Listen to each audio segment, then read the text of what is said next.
আজকে এই যে পেঁয়াজ পাতা পেঁয়াজ থাকা পেঁয়াজ পাতা দিয়ে আজকে এই যে বৈরালি মাছ রান্না করো।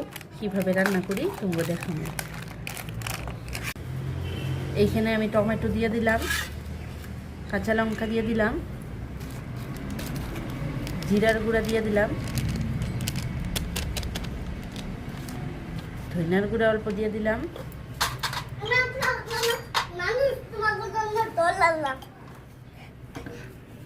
লবণ দিয়ে দিব, হলুদ দিয়ে দিলাম। আগে তো আমি মাখার টাইমে তেল দিয়েই দিছি, তাও এইখানেও বেশ খানিকটা তেল দিতে লাগবো। জিরা দিয়ে দিলাম,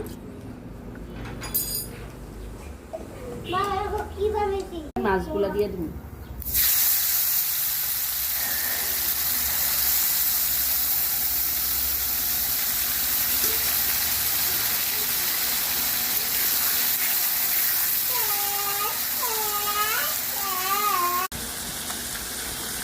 এখন আমি ওই মশলা ধোয়া জলটা দিয়ে দিই।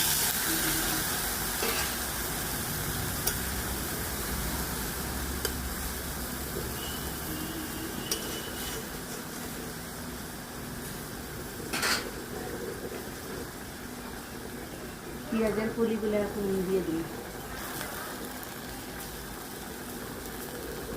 এখন আমি একটু ঢাকা দিয়ে দিব, আর আগুনটা একদম কমায় দিছি, ভাপে ভাপে হয়ে যাবো। এখন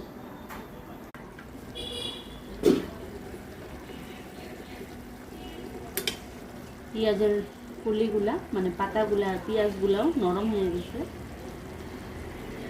হালকা করে লালা দিয়ে নিয়ে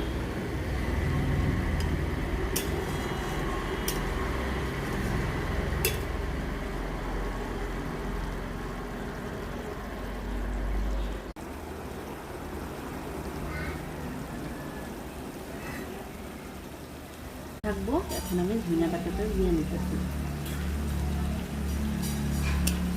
একবার রান্না করে খাই দেখো, খাইতে খুব ভালো হয়। সাবধানে লাগতে লাগে, মাছটা ভেঙে যায়, কাঁচা মাছ না, আর ছোট মাছ। এটা যে কোনো ছোটো মাছ দিয়ে এইভাবে রান্না করলে খেতে ভালো লাগে। বারোমিশালি মাছ দিয়ে খুবই ভালো লাগে খেতে।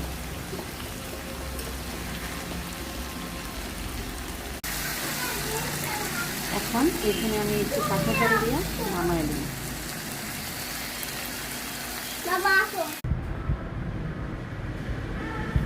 কালার কিন্তু পুরাই হয়েছে, ক্যামেরাতে বা কিরকম দেখা যাইতেছে, এদিকে কিন্তু কালার পুরা ঠিক হচ্ছে, সুন্দর হচ্ছে কালারটা।